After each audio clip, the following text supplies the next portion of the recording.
Alright, just a quick video showing a new project that I'm working on that I'm really excited about.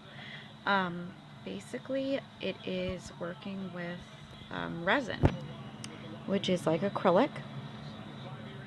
And what I do is I take dried flowers and I put them in a mold like this. And you mix two separate parts of a chemical, and together they mix to create resin that dries hard. And because of that, you can pretty much encapsulate anything in resin. And I choose to do dried pressed flowers. And as you can see, it has a very beautiful glass-like quality. Ignore all my stacks of mantises. But I'm trying to make what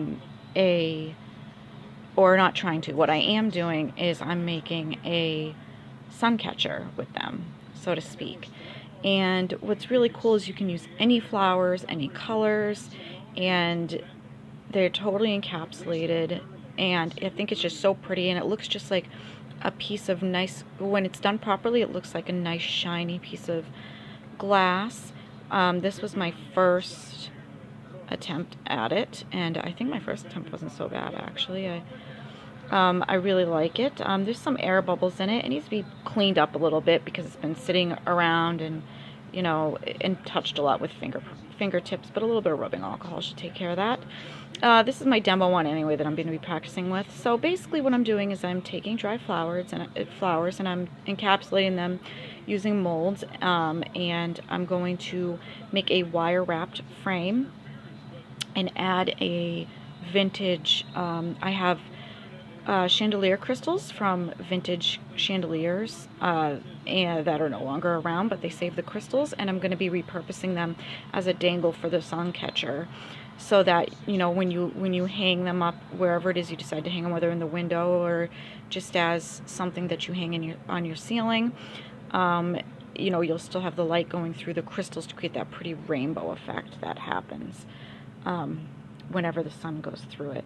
So yeah, these are really gorgeous, and I even have different demos I'm doing too, other than the wire wrapping. And one of them is to actually sculpt a wooden like frame with my clay, and this is really greasy. This one right now I did with red and pink flowers and leaves. It's usually a lot clearer, but as you can see, there's stains and stuff just because of the oils from the clay in my hands, like holding on to it. What's cool about this one is I actually did like a gray background on this, and I poured the resin in gray, and I dyed it, and then poured it, and then added the flowers, then did a clear coat on top, and I think that looks really cool. It really adds, like, it almost looks like I did a colored glass behind it. And then I sculpted this frame. It's not baked yet, it's still raw clay, but I have moss and stuff, and I'm still not sure. I added a loop here. I'm going to add another loop at the bottom to add the crystal. This is, again, a demo. Of course, there's cat hair. It wouldn't be my house if there wasn't cat hair on everything. But, yeah, so I'm doing different ways of basically framing them. And so far, I really prefer the wire wrapping. I haven't done a demo with that yet, but in my head, it just makes more sense. It's going to look more delicate, more professional and seamless. But I really enjoy the whimsicalness and the witchiness of how like this will look. When it's baked and hardened, I take black paint, and I paint all over the clay with the black paint, and then I wipe it off. And what that does is the stain sets into all the crevices I've sculpted and all the nice divots that I carved in to make the wood pattern, and all of the stippling I did for the moss. So yeah, it does all, it sinks into there, and then when you wipe it away, it really looks more realistic, like real wood almost, and gives it a very three-dimensional, just more finished look that's really appealing. And I poured another one with those flowers. I have to still finish this one. As you can see, when you pull away the sides, they just pop right out. This one has a gray background. I did a smoky effect with this where I poured the gray, and while it was still wet, I poured clear, so it created like a smokiness around certain areas, which I really like. So it makes it look kind of mystical. This mix had a little too many bubbles in it for me, but I'm going to go ahead and pour the second coat of clear. You can see I have a divot there.